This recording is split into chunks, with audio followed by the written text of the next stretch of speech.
Hello everyone, I am ESVDiamond. I am the coach and manager for Stellar Lotus, and the American Championship is coming up for the Heroes of the Storm World Championship Series. And today I'm going to do a preview for this, talk about what teams to look out for, what I think the results will be, and it's an event I'm really excited about, so I'm just happy to sit here and chat about it mindlessly and tell you all what I think. So it happens in a couple days. And here is the Liquipedia for it. There's going to be not much production value here. I just did this. It's like 4 in the morning, and someone has my webcam in the house, yeah, because theirs broke. So we're gonna do a basic for the first one. Obviously, the big thing teams are playing for here is the top 2 slots. It's a lot of money, but more importantly, you qualify for the BlizzCon World Championship. Basically, third and fourth make it $12,000, but they're gonna walk away feeling like crap because it's all about these BlizzCon invites. There's 8 teams, 5 of which are from North American regionals. There is one Southeast Asian team, an Australian and New Zealand team, and a Latin American championship team. I think there's a lot of really interesting matchups here. Before we start with direct predictions, it's gonna be a little bit longer video. I'm gonna go over each and every team and what I think to look out for. I will preface this by saying Relics, Immunity, and Furious Gaming, I do not have as much experience seeing their play as others, but I understand a lot of the region, and I have seen each of these teams play before. So I think I'll be able to give an accurate picture. Let's give a Victoria's Secret ad. Alright, so first off is Tempo Storm. The best North American team in history. Honestly, like years down the road, their reign of dominance is still going to be incredibly notable. It's very rarely seen in any esport for one team to dominate as long as they have. Even though they've had a couple moments where Cloud9 or others have overtaken them as a top team, it's always only for a short period of time, and they come back and have a long streak of being the best. And by short time, I mean sometimes as short as 1 week. Like they fall off 1 week and turn around next. Going into this event, a week or two ago, I would have put Tempo Storm as a clear #1. However, they recently got beat pretty bad by Cloud9 in the ESL Major League playoff. They were ahead 2-0 and dropped 6 games in a row. The first of which, Cloud9 YOLO picked Sanya. I think actually lately, Tempo Storm is the weakest we've seen them in quite a while. And they're going to have the biggest chance of getting upset of the major teams. Their style, because they're so frequently okay with completely losing the early to mid game, sets them up in positions to lose if they screw up just a little bit. I have Tempo Storm right now rated as the #2 team. I expect them. I would put them as the favorites to go to BlizzCon, them and Cloud9, just like everybody else. But there's a big X factor coming in. Tempo Storm hasn't looked like Tempo Storm in a while. They got beat up by MVP Black really well. They didn't even look that convincing versus Cloud9 in the, what was that event? The MSI Masters Gaming Arena. And honestly, this is, if there's a time for a team to take out Tempo Storm, this is now. The one thing to keep in mind with Tempo Storm, however, is throughout their entire history, when their backs are against the wall, is when they're the most dangerous. And what I mean by this is when they are not expected to win, when a team's been beating them, or they're down 0-2 in a series, or they're behind 4 levels in game, is when Tempo Storm seems to be the strongest. They handle adversity better than any team in Heroes of the Storm. Cloud9's the only one close, and then aside from them, I've never seen AR team deal with it. They can go down 0-2 in a best of 5 and turn it around, and I've seen it so many times. So on that note, I think Tempo, actually them struggling a little bit, could play to their favor. If they came into this event overconfident, they could very easily just get upset and be out. They have to know that they have to work for it now. They lost 6 games in a row to Cloud9, and it's very obvious they were trying to win. They weren't just trolling around hiding strats. I mean, they may have been hiding some things, but they were trying hard to win. And for Cloud9 to beat them 6 consecutive games is massive. I have Tempo Storm number 2 in like a power ranking. This doesn't mean how they'll finish. This doesn't affect my predictions. This is just like overall strength. Cloud9, I have coming in at the number 1. They've been they're another team that's been a staple in the North American scene. Up until most recently, they've had this mental roadblock with Tempo Storm, where no matter how far ahead they got, they just couldn't beat them. Most of the times they beat themselves, to be quite honest. They played really stupid when they played Tempo Storm. However, even when they were at the depths of when they were the worst they've ever been, when they acquired Fan and let Biceps go, they still crush all other teams. We saw them dominate Liquid in an international MSI event. We've seen them beat every team here, all North American teams here, countless times. They are super solid. They're going to be riding a huge wave of confidence, and I have them as the number 1 team heading into this event. Next, we have Cognitive. Cognitive's been very interesting lately. They have a very unique style. I've seen them run double melee assassin, triple melee assassin with no tank. The weirdest shit possible. However, if you look at throughout COG's history, even when they're at their strongest, they still aren't beating Tempo or Cloud9. Like, I can't remember the last time COG has beat Tempo in a series. It's been months. On top of it, the secret's sort of out on how to beat Glaurung in the current meta. Just, you can very easily in picks and bans direct an enemy team to a certain melee assassin if you know they want one. Using picks and bans, you can basically always steer Glaurung towards a weaker melee assassin like the Butcher versus his real strong ones like Zeratul or Kerrigan. And I have a feeling teams are going to do this. Glaurung will railroad him onto melee assassin. It can be predicted. But actually, that's not the biggest thing here. The biggest thing here is this name, IV Slime. For those that don't know, COG has been playing the last several months with a player named Shot. After MSI, they let him go. And due to the restrictions on how your roster is set up on the ESL website, they were only able to use IV Slime, who hasn't played competitive in months on end.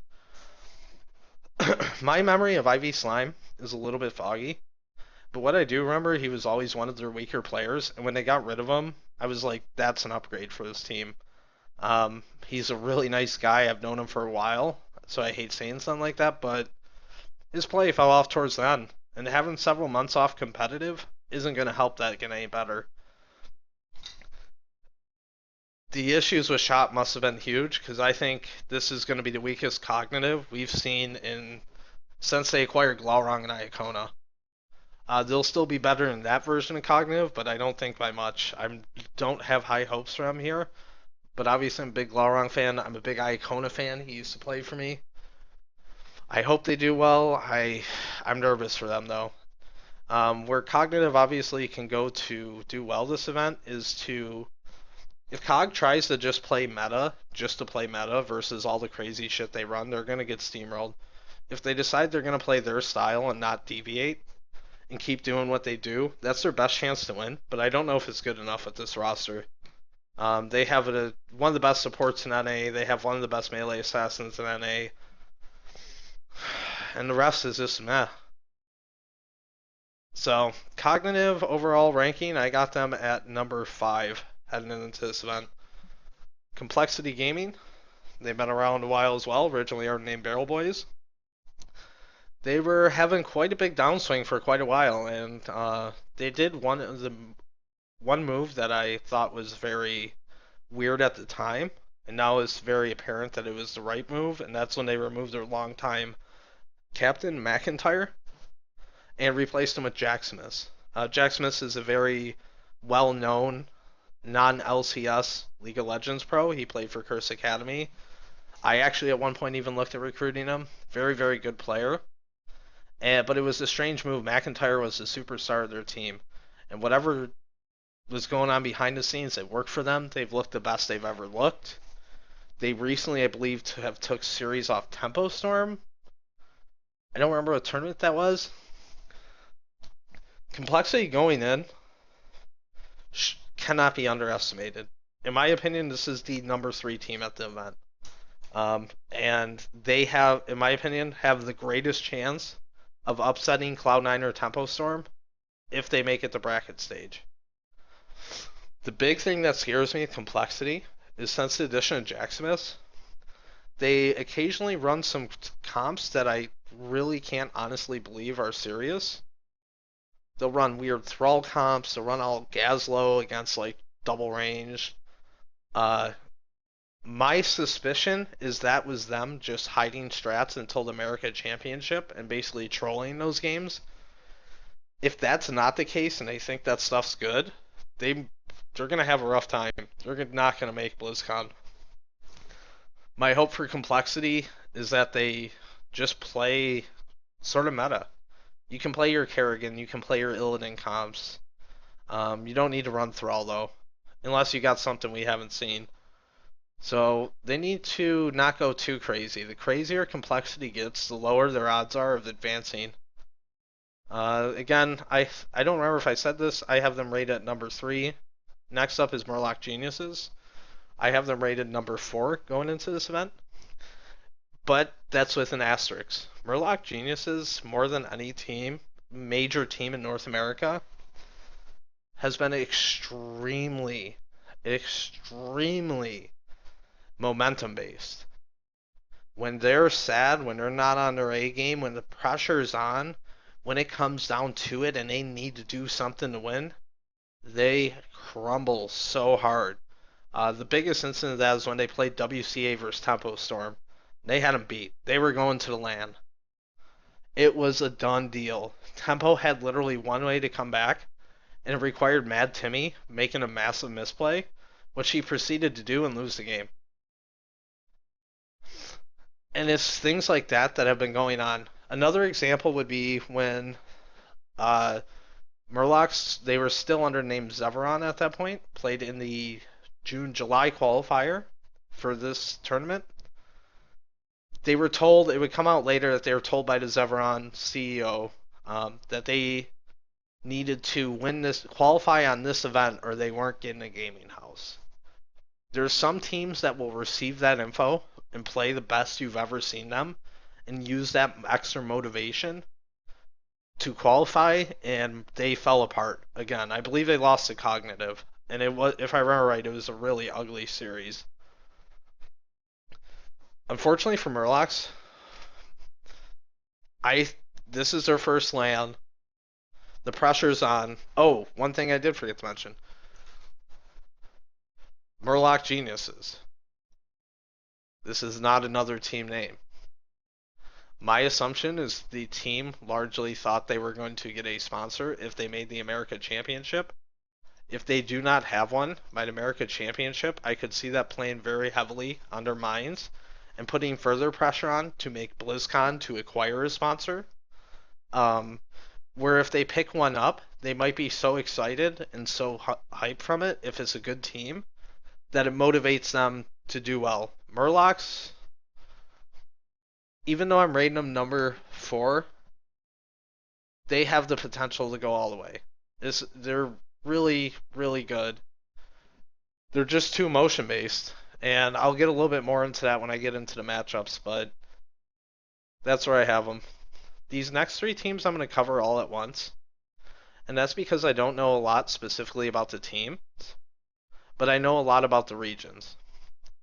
And I'm going to piss a couple people off here, but I'm going to say SEA, Australia and New Zealand, Latin America. These regions are not up to par to compete with these 5 teams. You might say that you never know the regional differences. We played and scrimmed against the Brave Ozone, the original. Brave Ozone was replaced by Furious Gaming due to visa issues. Brave Ozone took first in our qualifier. We scrimmed them, and it was just stomps. It was bad. Most games were over in 11, 12 minutes. It was ugly. They only beat us, I think, 1 game, and that's because we had 2 subs and our team was on was sort of pissed off about a previous scrim session. They do laning phase well. Their team fighting's atrocious. Their strategies are bad and outdated. Um, and when I watched the Southeast Asia and Australia events leading up to this, I did not watch every game. The games I saw were extremely low level. This is further supported by the Southeast Asian team, My Revenge, getting absolutely bodied at MSI by Team Liquid. I don't think it matters what number these three are, because the number that's going to come out is not qualified. I would be shocked if any of these teams were even able to take a single game off a North American team, let alone a series. I see almost no way, short of a team completely breaking down midway through a series, like, and starting like physically like yell at each other, that they could possibly qualify. Um, I think all these teams are going to prove is that for next year, Blizzard needs to look at having a international wild card similar to Riot's League of Legends, where you put all the smaller, weaker regions together and make that their slot to Worlds, so that we could have 8 quality teams. Because I'll be honest, the 6th, 7th, and 8th North American teams are better, probably better than all 3 of these teams. They're just not going to do well. I'm sorry, it's true. I'd be shocked. A lot of people would be shocked. So let's go into the actual brackets, or the group stages first. Group A is Tempo, Murloc Geniuses, Team Immunity, and Cloud9.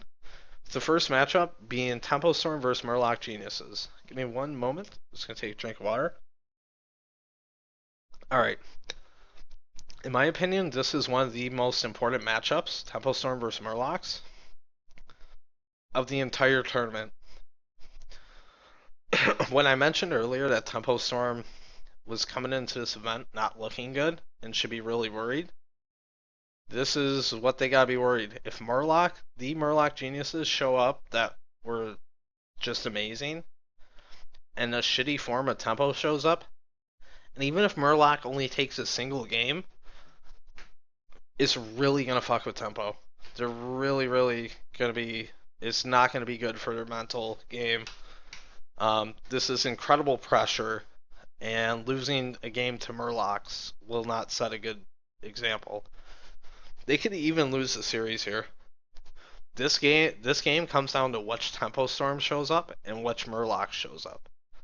Whichever one, if both the good versions show up, the best Murloc show up, and the best Tempo wins. Any other way, the team that shows up better will win. My official prediction will be Tempo Storm 2-0 in this series. Close games though. Immunity versus Cloud9, 2-0 Cloud9. Sorry, Cloud9's looking great. They're great at steamrolling over outmatched teams. They specialize at them in complexity, are probably some of the best in the world at it. And sorry, they're gonna lose. The next match will then be, assuming my predictions are correct, be Tempo versus C9. I'm going to put this one in a 2-1 for C9. However, this is definitely one I'm not super comfortable on. Like I mentioned, Tempo's really good when their back's against the wall, and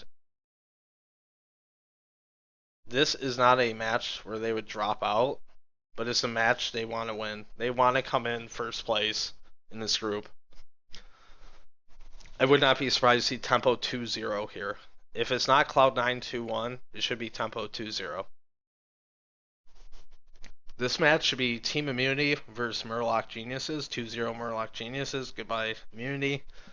And this will set up Murlocs versus Tempo. I'm going to, again, 2-0 Tempo. If Tempo beats Murlocs the first time, they're going to beat them the second time. If Murlocs wins the first time, loses to Cloud9, and they play with Murlocs having beat them, I still think Tempo would 2-0 them. This is the match I don't see how Murlocs get past. Even if it's Cloud9, even if it's Tempo and they beat Tempo earlier. This type of setup, last possible chance, is where both Tempo and Cloud9 excel at. They'll beat them. This would be... I'm sorry, excuse me. This would be a really hard thing to screw up. I think Murloc's tournament life ends in this round. Into Group B, we have Relics, Cognitive Gaming, Furious Gaming, and Complexity. Cog 2-0 versus Relics, Complexity 2-0 versus Furious. This matchup in particular will likely be the most one-sided of the tournament. Complexity as a team, along with Cloud9, are two of the best teams at destroying teams that are outmatched. And the third place Brazilian team is just not ready. If my team is doing so well versus the first place Brazilian team, like MMA math doesn't add up in this case, but it adds up here. Complexity is going to steamroll. So this will be Complexity versus Cog. I think Complexity, if this roster was shot and they weren't having problems instead of IV Slime, I think this is a cognitive favored matchup. But with IV Slime, I put this matchup right here, Complexity and Cog, favored towards Complexity 2-0. This will be Furious versus Relics. I think the Southeast Asian scene is stronger than the Latin America scene. I don't think by a large margin. I'm going to say 2-1 Relics. That's the prediction that has the least fact behind it, however. And the last match is going to be Cognitive versus... It should be Relics, 2-0 Cognitive, even if Complexity is here, 2-0 Complexity. North American teams advance. Assuming all these predictions are true, this will set up a match, I don't know which side, but it doesn't really matter, of Cloud9 versus Cognitive and Tempo Storm versus Complexity. This is actually the bracket I hope we end up seeing, because I think it has the biggest potential for upset. The first match being Cloud9 versus Cog, I do not think there's any chance of an upset here. I think if Cognitive has the misfortune of hitting Cloud9 in the bracket, we're going to see Is this best of 5? Hold on one moment, I'm sorry. All matches are... I'm assuming this is, let's see, best of 3. Oh, wow. All matches are best of 3. If that's the case, that's interesting. 2-0 Cloud9 over Cognitive, and Cognitive's tournament run ends in the playoffs, which should still be a good run considering they have IV Slime. And then the second match should be Tempo Storm versus Complexity Gaming. In my opinion, this is the match. This is where we could see Tempo Storm have their biggest falter. Complexity has, I believe, beat him recently. Complexity is looking really good. Complexity's confident. Tempo Storm has looked really poor lately. And if Complexity makes it to the playoffs, I believe that their mental game could carry him through. That being said, I see it 2-1 for Tempo Storm. Again, back against the wall. I could easily see them dropping game 1 in particular. To me, Tempo Storm has a better chance of winning. Assuming they drop one game in the series, they have a better chance of winning if they drop game 1 instead of they drop game 2. Honestly, if it goes like first game Tempo Storm wins, second game Complexity wins, that's where I see Complexity winning. This is, in my opinion, if Tempo Storm hits Complexity right here, this is the largest threat Tempo Storm has had to not qualifying for the biggest tournament they've ever tried to qualify for. I'm really excited. I hope that match hits. I think if it's Tempo versus Cog, you're going to watch Tempo just completely run over Cog. Glaurung's very unique style will give them some fits early, but the fact of the matter is, Cog just doesn't beat Tempo Storm. It doesn't happen. I wish it did. They don't win that matchup. It's been months and months, so... Assuming all my predictions are correct, that would leave us with the finals at Tempo Storm and Cloud9. Best of 3. I'm going to go with 2-1 Tempo Storm here. Let me think about this for a second. Hold on before I make this official. Okay, I'm going to give 2 different scenarios. If Tempo Storm 2-0s out of the group, beating Cloud9 and beating Murloc Geniuses, I predict Tempo 2-0 here as well. If Tempo does not go first out of the group and loses to Cloud9 or Murloc, I'm gonna say if they lose to Cloud9. If they lose to Cloud9 in the group stage, yeah, or Murlocs. Actually, I would say if they drop the series in a group stage, I see this as a 2-1 for Tempo. Um, that's not the most confident guess I've had, but like I keep saying, Tempo, when their back's pressed against the wall, when it matters most, they win. And if they make it to the finals, I'm confident in most scenarios they'll go through. So I'm going to make an official prediction. I'm not going to do a double one. I'm going to go 2-1 Tempo here. I think this is going to be Tempo's toughest tournament to date. And you're going to watch them almost lose so many games. But they're going to pull it out time and time again. In my opinion, here's the big one. Complexity, Tempo, Storm, what I'm assuming will be happening in the playoff brackets. Tempo really needs to go through this group in first spot. So final predictions, just to go over. I know this has been a long video. I did want to talk about it for quite a while, though. I felt it was very interesting. And the storylines of a lot of these players was interesting. So, final results. Tempo Storm in first place. Cloud9 in second place. I don't know if there is a third, fourth. So third and fourth place will be Cognitive and Complexity Gaming. Let's see. Fifth, sixth should be Murloc Geniuses and Relics, and seventh, eighth should be Team Immunity and Furious Gaming.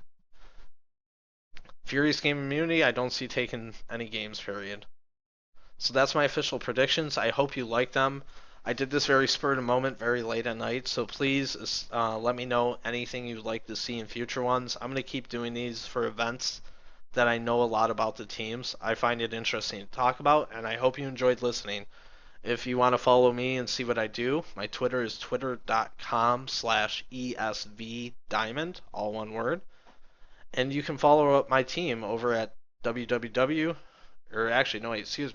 twitter.com/StellarLotusFTW.